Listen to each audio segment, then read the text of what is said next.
के मशहूर विचारक और स्वराज इंडिया के संस्थापक योगेंद्र यादव साहब हमारे साथ मौजूद हैं। शुरू से ही भारत जोड़ो यात्रा के साथ वो चले हैं, रंग में रंगे हैं।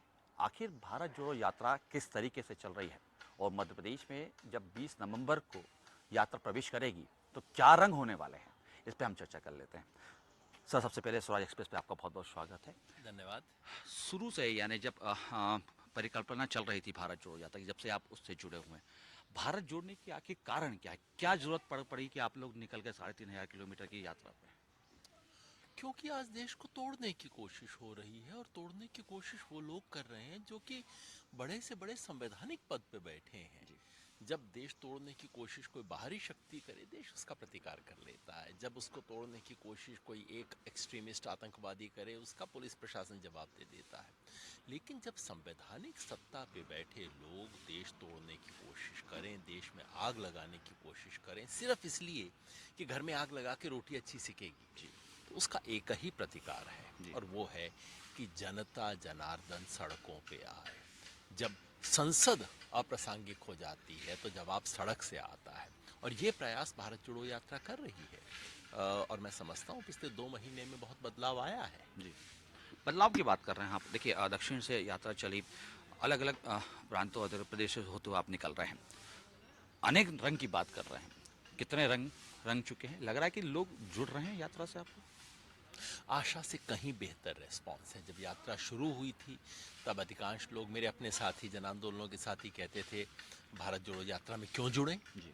कांग्रेस के ये पाप वो पाप, इसका जवाब दो, उसका हिसाब लो। अब कहते हैं यात्रा में कहाँ जुड़ें, कैसे जुड़ें, जी। कब जुड़ें। जी। तो मूड बदल रहा है और वो इसलिए चूंकि ज़मीन पे जनता का रेस्पॉन्स बदल रहा है। 5 दक्षिण के राज्यों से हम होके आए हैं और मैंने इसे कहा भी है कि ये भारतीय राजनीति के दक्षिणायन का समय है।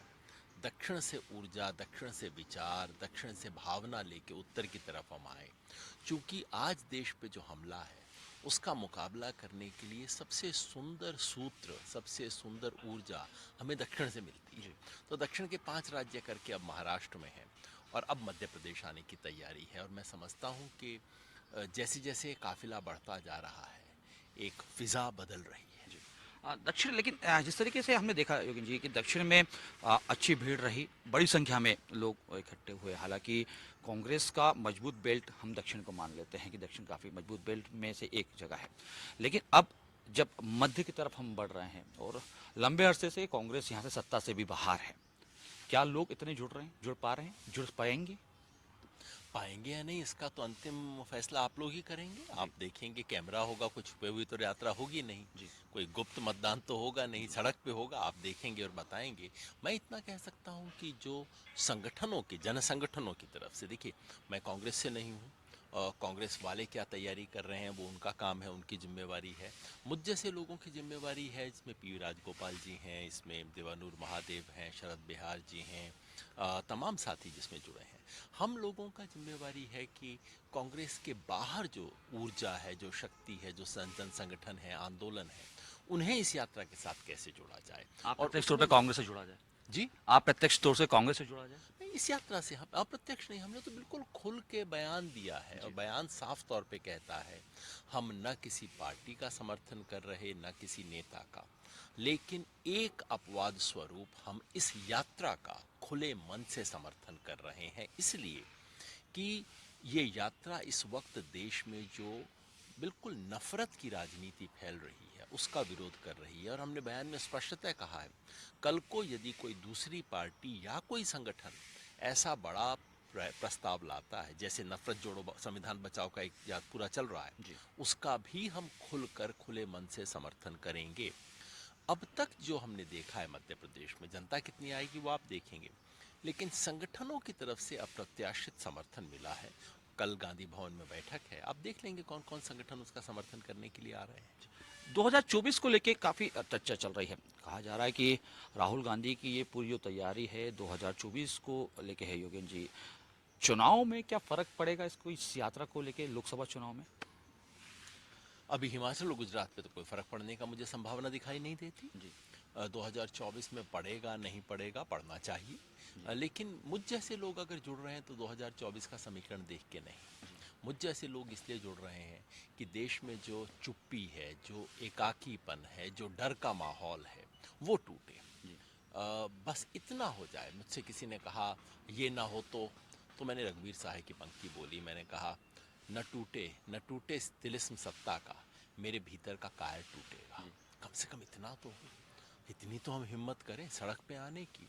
क्योंकि अंततः जब जब जब कोई लोकतंत्र में बहुत छोटा संकट आता है उसका सरकार समाधान कर देती है, बड़ा संकट आता है संसद समाधान कर देती है, लेकिन जब बिल्कुल बुनियादी संकट आता है तब उसका समाधान केवल जनता जनार्दन ही करती है। इसलिए हम आए हैं। इसका चुनाव परिणाम पे, समीकरणों पे क्या फ़र्क पड़ेगा कांग्रेस के लोग बेहतर बता पाएंगे। वो हो सकता है ऐसी जोड़ घटा कर भी रहे हों और उसमें करने में कोई बुराई नहीं है। ये यात्रा राजनीतिक है, ये कहने में मुझे कतई संकोच नहीं है। जब देश को तोड़ा राजनीति से जा रहा है तो उसको तोड़ने से बचाने का काम राजनीति से ही होगा। लेकिन ये केवल चुनावी राजनीति नहीं है, केवल चुनावी गणित के आधार पे नहीं हो रही। ये बात राहुल गांधी भी हर रोज कह रहे हैं। अब इसका जब देश का माहौल बदलेगा तो चुनाव पर भी असर पड़ेगा, ऐसी उम्मीद करनी चाहिए। झूठ का ये राजनीति, झूठ और नफरत पे आधारित राजनीति कितने दिन चलेगी? कभी तो इसका बुलबुला फटेगा, ऐसी उम्मीद करनी चाहिए।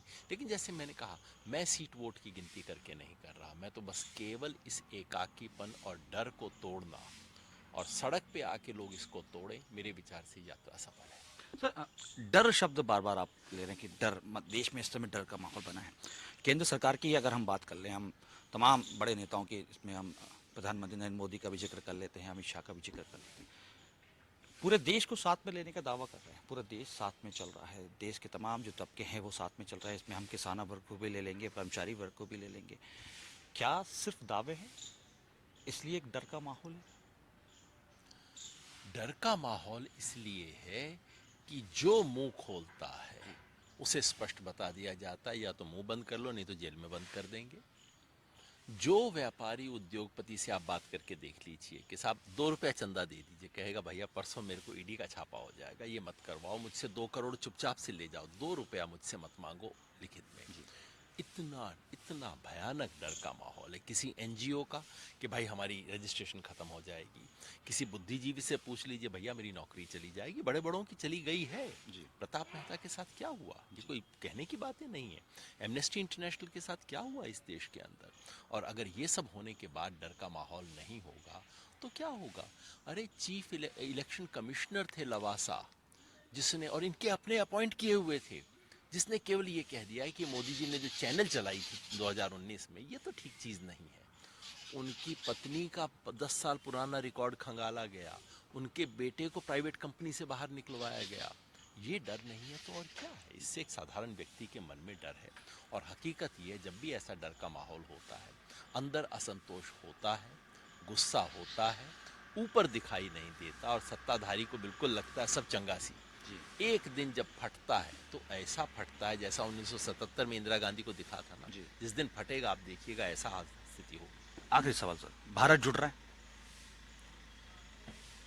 भारत में एक बड़ी शुरुआत हो रही है, मैं समझता हूँ, जिसको मैं कहता हूँ दर्द से दर्द का रिश्ता। ये यात्रा सिर्फ पैदल चल नहीं रही है, चलने के साथ साथ रोज कभी कोई आदिवासी, कभी दलित, महिला, मजदूर, गरीब आके जुड़ रहे हैं, अपना दर्द बता रहे हैं। दर्द से दर्द का रिश्ता बनना शुरू हुआ है। और मैं समझता हूँ दर्द का जो रिश्ता होता है वो खून के रिश्ते से ज़्यादा गाढ़ा होता है, और इससे भारत बंधना शुरू हुआ है। और हम तो कहते हैं वो तोड़ेंगे हम जोड़ेंगे, वो खंड खंड में बांटेंगे हम इंद्रधनुष को बांधेंगे। इस संकल्प को लेके चले हैं। ये गांधी की धरती है। होगा उनके पास सब कुछ, उनके पास पैसा है, दुर्भाग्यवश मीडिया भी है, सरकार है, पुलिस है, लाठी है। हमारे पास इस देश की माटी है, हमारे पास महात्मा गांधी है, हमारे पास बाबा साहेब का संविधान है। ऐसे नहीं हारेंगे। बहुत बहुत शुक्रिया हमसे बात करने के लिए। ये थे योगेंद्र यादव साहब। साफ तौर पर उनका कहना है कि वो तोड़ेंगे तो हम जोड़ेंगे। महात्मा गांधी के विचार के साथ भारत जोड़ो यात्रा देश में निकल चुकी है। 20 नवंबर को मध्य प्रदेश में आएगी और तमाम सियासी गलियारों में उस यात्रा का इंतजार है, जब राहुल गांधी और तमाम उनकी टीम मध्य प्रदेश में आएगी। हालांकि यात्रा का परिणाम क्या होगा ये तो भविष्य तय करेगा, लेकिन कहीं ना कहीं जिस तरीके से तमाम दावे किए जा रहे हैं कि भारत जुड़ रहा है, ये एक बड़े संकल्प के साथ यात्रा चलती हुई दिखाई दे रही है। कैमरा पर्सन सुरेश कटियार के साथ अतुल शर्मा, स्वराज एक्सप्रेस, भोपाल।